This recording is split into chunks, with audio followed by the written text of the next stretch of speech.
ഇനി നമുക്ക് 25ാമത്തെ ചോദ്യത്തിലേക്ക് പോകാം. സോ നമ്മുടെ 25ാമത്തെ ചോദ്യം എന്ന് പറയുന്നത് ശരിക്കും നമുക്ക് ഈ ചോദ്യം എന്ന് പറയുന്നത് പെർമ്യൂട്ടേഷൻ കോമ്പിനേഷനകത്തോട്ട് ഉൾപ്പെടുത്താം എന്നുള്ളതേ നമുക്ക് പറയാൻ പറ്റുള്ളൂ കേട്ടോ. പിന്നെ കുറച്ച് ബേസിക്സ് ആയിട്ടുള്ള മാത്സിൻ്റെ കാര്യങ്ങളുമാണ് ഇവിടെ ചോദിച്ചിരിക്കുന്നത്, ജനറൽ ആയിട്ടുള്ള കുറച്ച് കോൺസെപ്റ്റും. ഓക്കെ, സോ അപ്പോൾ let us denote the set of 4 digit numbers ABCD. Okay, അപ്പം ABCD എന്ന ഫോർമാറ്റിലുള്ള 4 ഡിജിറ്റുകൾ വരുന്ന നമ്പേഴ്സിന്റെ സെറ്റാണ് എന്തെന്ന് പറയുന്നത്, സെറ്റ് എസ് എന്ന് പറയുന്നത്. Okay, set S. അപ്പോൾ സെറ്റ് എസ് എന്ന് പറയുന്നത് 4 ഡിജിറ്റ് നമ്പേഴ്സിന്റെ ABCD എന്ന് പറയുന്നത് 4 ഡിജിറ്റ് നമ്പേഴ്സിന്റെ എന്താണ്, ഒരു സെറ്റാണ് നമുക്കുള്ളത്. ക്ലിയർ ആണല്ലോ.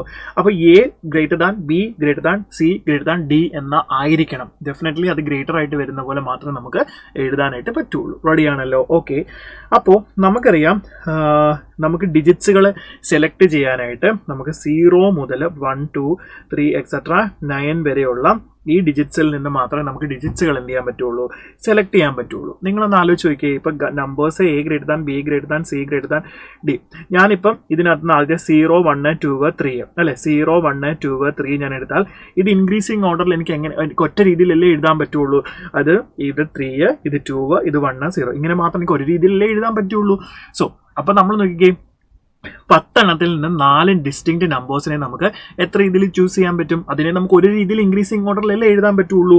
സോ നമുക്ക് നമ്പർ ഓഫ് എസ് ഈസി ആയിട്ട് എഴുതാം. സോ നമ്പർ ഓഫ് എസ് എന്ന് പറഞ്ഞാൽ എങ്ങനെ എഴുതാൻ പറ്റും മക്കളെ, 10C4 അത്രയുള്ള കാര്യം. 10C4 എന്ന് പറഞ്ഞാൽ എത്രയാണ്, 210. അത് കണ്ടുപിടിക്കാൻ നമുക്ക് ഒരു ബുദ്ധിമുട്ടുമില്ല. അത് ഒരു രീതിയിലേ നമുക്ക് ഇൻക്രീസിങ് ഓർഡറിൽ എഴുതാൻ പറ്റുള്ളൂ. 10 എണ്ണത്തിനകത്ത് 4 എണ്ണം നമുക്ക് എത്ര രീതിയിൽ സെലക്ട് ചെയ്യാൻ പറ്റും, എന്നിട്ട് അതിനെ ഇൻക്രീസിങ് ഓർഡറിൽ എഴുതണം. ഓക്കെ, അത് നമുക്ക് ഇത്രയും രീതിയിലല്ലേ പറ്റൂ, അത് നമ്മൾ എഴുതി കഴിഞ്ഞു.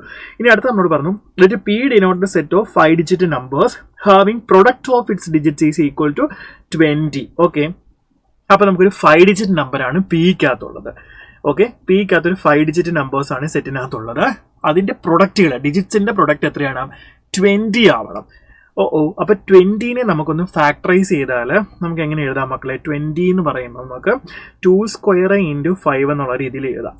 ഓക്കെ, അപ്പോൾ നമുക്ക് 5 ഡിജിറ്റ് നമ്പർ വേണമെങ്കിൽ നമുക്ക് ആകെപ്പാടെ എഴുതാൻ പറ്റുന്ന കോമ്പിനേഷൻ ഇത് 1 1 ദെൻ 2 2 5 എന്ന് എഴുതാൻ പറ്റും ഒരു കേസ്. നോക്കിക്കേ, അപ്പം നമുക്ക് നോക്കിയാൽ 2 2 ഇതൊക്കെ. ഇനി അടുത്തത് ഒരെണ്ണം കൂടി എഴുതാം. എങ്ങനെയാ, 1 1 1 4 5. ഇത് രണ്ടും അല്ലേ എഴുതാൻ പറ്റുള്ളൂ. നമുക്ക് വേറെ രീതിയിൽ പോസിബിലിറ്റി ഉണ്ടോ?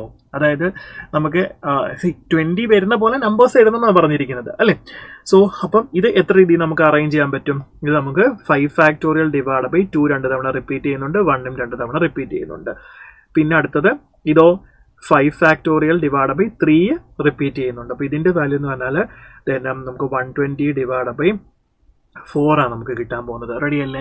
ഓക്കെ, സോ ഇത് നമുക്ക് 30 എന്ന് കിട്ടും. ഇത് നമുക്ക് 120 ഡിവൈഡ് ബൈ 6 കിട്ടും. സോ ഇത് നമുക്ക് 20 എന്ന് കിട്ടും. So total number of P നമുക്ക് എത്ര കിട്ടും, 30 പ്ലസ് 20 നമുക്ക് 50 എന്ന് കിട്ടും. സോ 50.